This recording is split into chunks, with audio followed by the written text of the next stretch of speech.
is going on, YouTube? What we got going today, a little bit different style of video. As you can see, I'm starting the intro actually off in the Hellcat.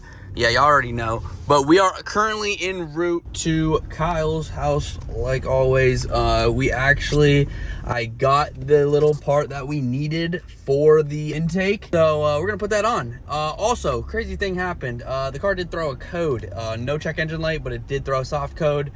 PCV something. I looked up the part, like the part number, and it looks like it is actually the same vacuum tube that is not currently connected. So hoping we connect this and that'll never come back. I mean, I cleared it and it hasn't come back yet, but we will see what its plan is. But yeah, here the part is. Came really small, straight off Amazon. I'll show you guys what it actually is when we get to Kyle's, but I'll be right back. All right, just arrived. I also forgot to tell you guys in this video, we're gonna be checking out, I saw one of you guys comment, what is that green GTI in the garage? We are going to be looking at this car soon, and we're gonna go over the plans for it, because this shit is going to be on the channel. But yeah, let's actually quickly, before we do that, you swap out this part.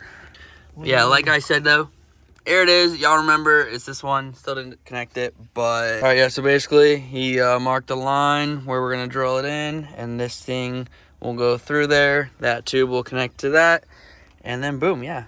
Just like how it was stock.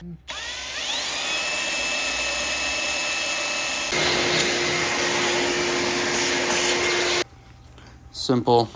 Clean out the hole, and shove it in, and then connect that vacuum tube onto that. Honestly, we also didn't even need to get bigger. We kind of just really forced it on there. But, yep, there he is.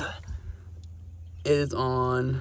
All right, so we just cleared it out because it's been collecting parts and collecting dust. Yeah.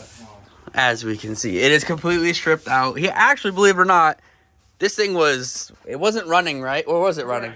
It was not running. It was not running, but it was in one piece. It was supposedly close to running. It was booming, yo. Well, hey, if I moved everything, I might as well clean up in the area.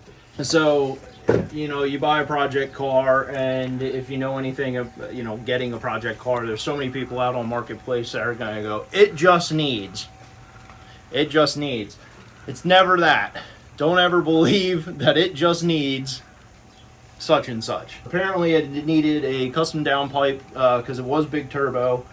1.8. Yes, this car was 1.8. It had a big turbo, had GT35. Getting in contact with the guy, I think a day or two later, something like that, and I said, hey, you know, I know you got the tune done, I know you got the turbo, you know, it just needs coolant lines, oil line, and downpipe for the turbo, and it'll be running. Are the rods forged?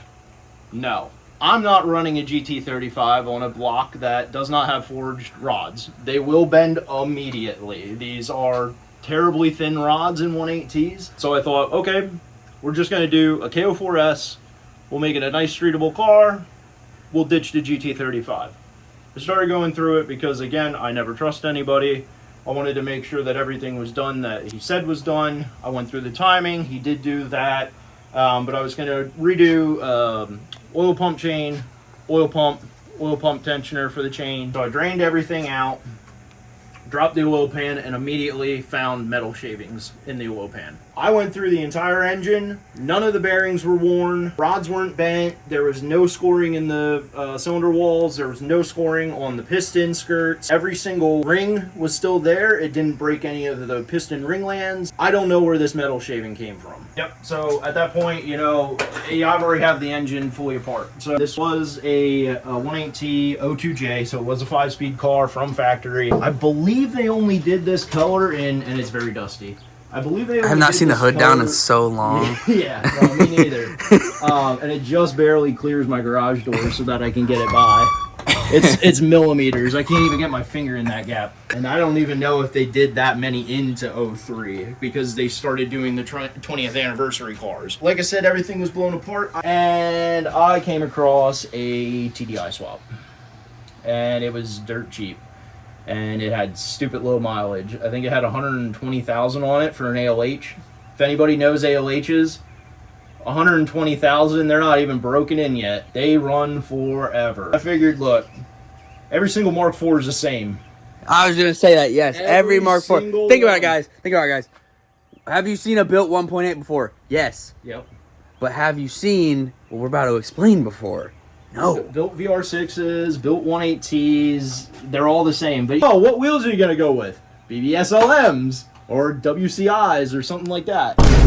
You know? But you know what? Mark IVs are Mark IVs. You know, you can throw a wiring harness in from a diesel and easily swap a gas car to a diesel. We are building a GTD now. We're gonna do fully built. I have forged rods for it. We've got big turbo. As big as you can really go with a diesel without choking it up and way too much lag in it. I don't want a laggy car. So y'all already know, when he told me he was getting BBSs and I heard Stance Boy wheels, obviously they're not a crazy spec, but he is not a stance guy. He doesn't need none of that. So this is gonna make power, but still though, BBS LMs, these are two-piece, right? Yeah. Yeah, if any of y'all know, these are not cheap wheels, so... No, not at all. Touch any of that? Here's the diesel, by the way. Yeah, that's a diesel block. The start of the power mods, so I got a really beautiful dark side development. These guys are from the UK, and they do everything Volkswagen diesel, and it is a beautiful, that is so beautiful piece. Tubular manifold, so... Semi-shaved bay, also, by the way, yes, as much as we can do. It.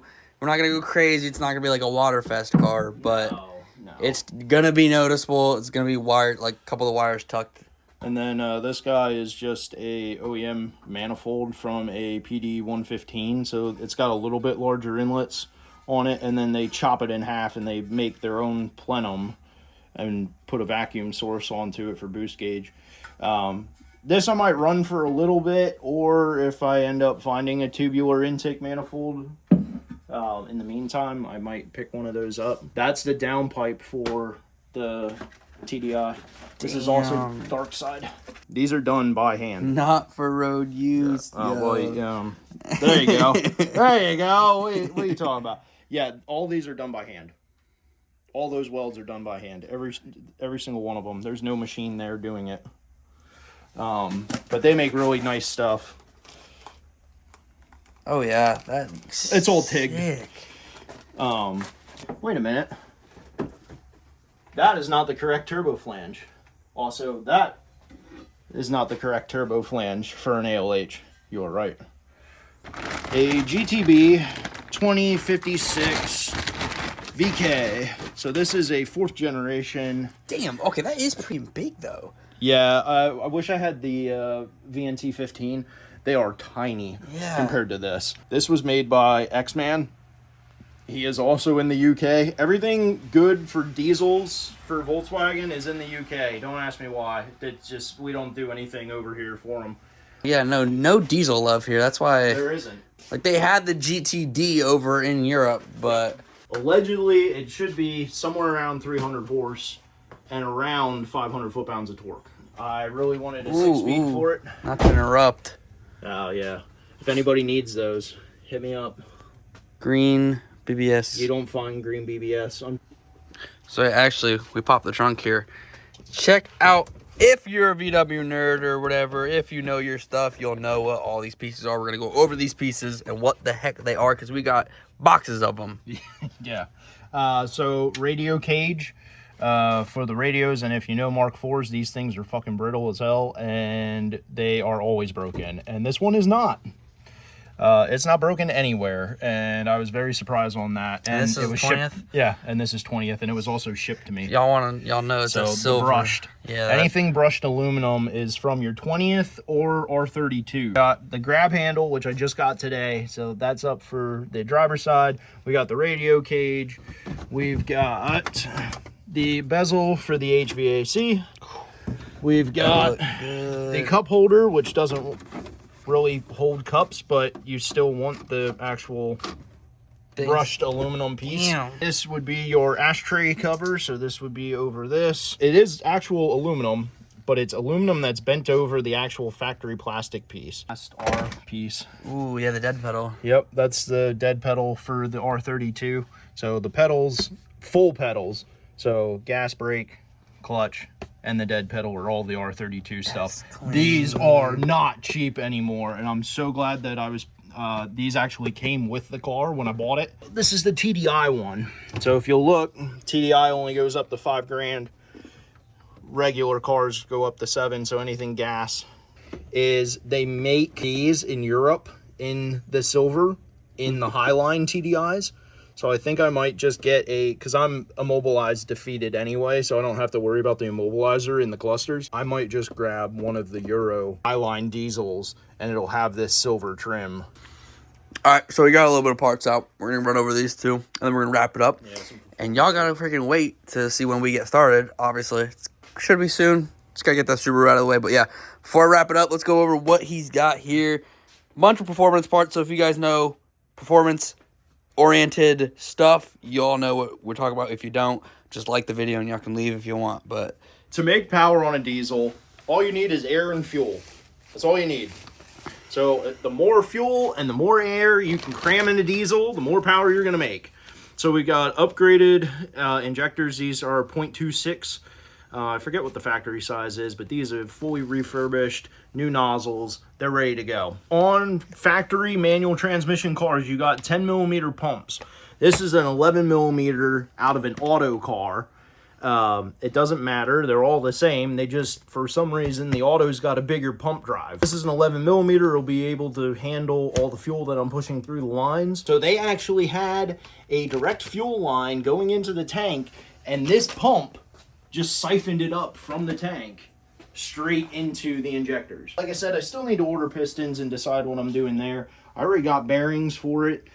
This is the factory one. So this, like I said, had 140,000 miles on it. I did not wipe this down.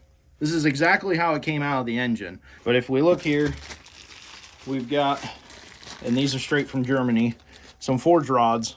So this makes it much stronger. Way thicker too. Yep, yeah. Much stronger. They're FCP. Yep. We got a stage 2 camshaft from Colt Cams. Got ARP head studs.